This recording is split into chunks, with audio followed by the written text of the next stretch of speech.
Nasib saudara yang selalu menyakiti kamu. Halo semuanya, ketemu lagi dengan saya. Assalamualaikum warahmatullahi wabarakatuh. Dan kali ini kita akan bahas general reading nasib saudara yang selalu menyakiti kamu. Jadi ini adalah pembahasan yang masih ada hubungannya dengan apa yang kita bahas kemarin. Ada saudara yang menyakiti kamu. Nah sekarang nasibnya seperti ini untuk saudara kamu saat ini. Oke, seperti apa yang muncul dan juga seperti apa yang terjadi. Yuk langsung saja kita untuk lihat bagaimana posisi dan juga bagaimana kondisinya.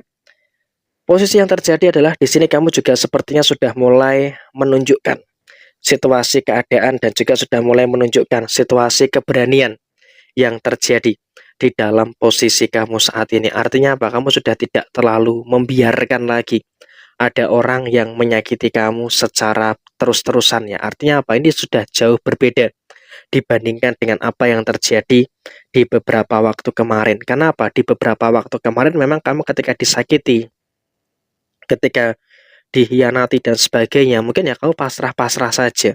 Kamu yang merasa terima-terima saja. Tapi pada posisi saat ini, dari kartu yang muncul yang pertama, kamu sudah berani untuk apa? Untuk melawan. Sudah berani untuk apa? Untuk bagaimana bisa menetralkan situasi-situasi yang terjadi pada kondisi saat ini. Sehingga apa? Posisinya, kamu sudah mulai ada ketegasan dan juga tidak perlu ada ketakutan, tidak perlu ada kekhawatiran-kekhawatiran yang harus dikhawatirkan secara berlebihan, sehingga posisi yang muncul, posisi yang terjadi, kamu sudah mulai bisa untuk merasakan hal-hal yang baik, sudah mulai bisa untuk merasakan beberapa hal-hal yang positif yang ada di dalam posisi kamu secara keseluruhan. Jadi ya apapun yang muncul, saya rasa kamu juga sudah mulai bersyukur nih dengan keberanian yang ada. Dan bahkan di posisi saat ini kamu juga sudah mulai merasakan adanya beberapa hal yang cukup bagus, sudah mulai bisa merasakan adanya beberapa hal yang saya rasa juga cukup sempurna dalam kondisi yang muncul saat ini. Memang terkadang ada masalah ini, ada masalah itu, dan juga ada beberapa masalah-masalah yang lainnya. Tapi yang harus disyukuri adalah tetap bersyukur banget nih pada situasi yang muncul, pada situasi yang terjadi. Kau bisa untuk lebih menyesuaikan dengan apa yang kamu rasakan saat ini, dan bahkan kamu pun juga bisa untuk menikmati setiap hal yang ada, bisa menikmati setiap hal-hal yang terjadi di dalam kebaikan-kebaikan yang terus terjadi di dalam posisi diri kamu. Dan di posisi yang lainnya kamu juga tidak perlu ada kekhawatiran, tidak perlu ada ketakutan-ketakutan yang terjadi secara berlebihan. Memang ya terkadang ada beberapa masalah-masalah yang muncul, ada beberapa masalah-masalah yang terjadi, tapi di sini posisinya adalah kamu di sini lebih tegas, lebih dewasa, lebih berani untuk mengantisipasi berbagai macam problematika yang ada di dalam kondisi kehidupan kamu. Jadi ya perkara inilah, perkara itulah, dan juga beberapa perkara-perkara yang lainnya bisa kamu tuntaskan dan juga bisa kamu selesaikan dengan sebaik mungkin. Dan kemudian di sisi yang lainnya, di sini memang kamu akan mengetahui dan juga akan melihat nasib saudara yang menyakiti kamu itu akan mendapatkan beberapa ganjaran. Yang pertama adalah dia akan dipermainkan oleh orang lain. Nah, mungkin ini juga merupakan balasan yang dia dapatkan karena mempermainkan kamu, karena menyakiti kamu. Jadi ya posisinya dia dalam waktu dekat ini akan dipermainkan oleh beberapa orang, akan dipermainkan oleh beberapa pihak yang ada di dalam lingkungan sekitarnya. Entah itu nanti dalam usahanya, dalam pekerjaannya, ataupun memang bahkan juga di dalam beberapa hal yang lainnya. Tapi yang jelas di sini dia pun juga akan dipermainkan dengan beberapa hal-hal yang saya rasa juga kamu tidak ketahui sebelumnya, yang dimana dia akan mendapatkan beberapa hal yang kurang baik. Dan kemudian yang berikutnya adalah dia mengalami beberapa hambatan terkait dengan usahanya dan juga pekerjaannya.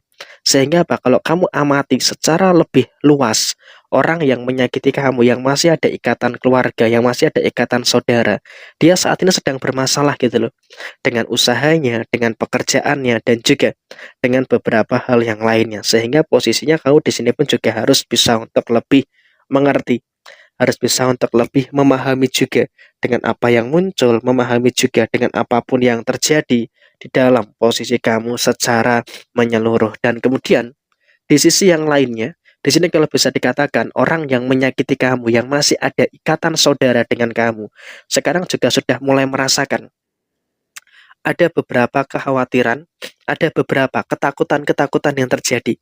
Dia takut gagal, dia takut ada masalah-masalah baru yang muncul. Kenapa? Dia pun juga bingung gitu loh. Bagaimana caranya untuk menyelesaikan dan juga bagaimana caranya untuk menuntaskan beberapa perkara dan juga beberapa permasalahan-permasalahan yang dia hadapi saat ini. Jadi ya dia pun sebenarnya pada posisi saat ini sangat merasakan adanya beberapa kebingungan-kebingungan yang dia rasakan saat ini. Tapi, kamu juga posisinya juga wajib untuk bersyukur. Kenapa? Kamu bisa melihat dia merasakan ketakutan dan kamu justru tadi di awal merasakan adanya keberanian. Jadi ini semacam anomali yang selalu terjadi di beberapa waktu ke depan. Sehingga apa? Kamu sudah mulai berani dan dia malah terjebak dalam kekhawatiran dan juga dalam ketakutan-ketakutan yang terjadi pada situasi yang dia rasakan saat ini. Dan secara kondisi finansial dia pun juga mengalami beberapa penurunan yang cukup drastis ya terkait dengan posisi finansialnya. Artinya apa? Orang yang menyakiti kamu saat ini sudah mulai terasa beberapa masalah-masalah finansial yang terjadi. Masalah ini, masalah itu, dan juga beberapa masalah-masalah yang lainnya. Sehingga posisinya di sini kamu pun juga harus selalu bisa untuk lebih bersyukur lagi. Walaupun memang dalam situasi keuangan dia yang bermasalah, kamu di sini bisa melihat kondisi keuangan kamu pelan-pelan sudah mulai pulih. Jadi ya memang akan berbanding terbalik dengan beberapa waktu yang lalu. Dulu ketika kamu disakiti, ketika kamu direndahkan, kondisi keuangan kamu di bawah dia. Nah, sekarang di sini akan berubah nih. Posisinya kamu akan menuju ke atas dan dia secara finansial akan terjun bebas. Karena apa? Dia juga terlilit dengan beberapa hutang dan juga memiliki beberapa kewajiban yang harus dibayarkan. Sehingga si dia ini dengan situasi yang saat ini terjadi secara finansial bisa dikatakan dia terkena karma. Dia terkena balasan karena telah menyakiti kamu di beberapa waktu yang lalu. Jadi ya sudahlah, nggak apa-apa. Jadikan ini sebagai pembelajaran, jadikan ini sebagai salah satu bentuk di mana kau bisa untuk lebih merasakan dan juga lebih memahami apa yang ada dan juga memahami apa yang terjadi di dalam posisi kamu secara menyeluruh. Jadi ya apapun yang kamu terima, apapun yang kamu rasakan, saya rasa ini juga akan bisa memberikan energi yang baik dan juga bisa memberikan energi-energi yang positif yang nantinya akan terus bisa kamu rasakan dengan sebaik mungkin. Jadi ya tidak perlu ada kekhawatiran dan juga tidak perlu ada ketakutan-ketakutan yang harus kamu takutkan secara berlebihan pada posisi saat ini. Dan bahkan kamu terus bisa lebih baik dibandingkan dengan sebelumnya dan bisa melihat yang menyakiti kamu menuju kepada ketakutan dan juga kepada kehancuran. Nah, kurang lebih seperti ini situasinya. Sekian, terima kasih. Wassalamualaikum warahmatullahi wabarakatuh.